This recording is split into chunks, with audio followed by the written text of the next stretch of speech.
In this tutorial, I'll show you how to speed up video in Capcut.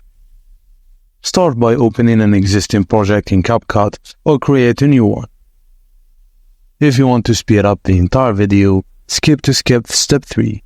Otherwise, if you only want to speed up a specific segment, select that portion on the timeline, cut it, and then go to speed. With your desired section selected, go to the top right corner of the screen and click on speed after you select the video and select increase, and you will select on the slider that allows you to adjust the speed. You can increase it up to a maximum of 100 times the normal speed. After that, play back the video to see the speed increase applied to the selected segment of the entire video. And that's it, guys. Thank you for watching, and please don't forget to like and subscribe for more.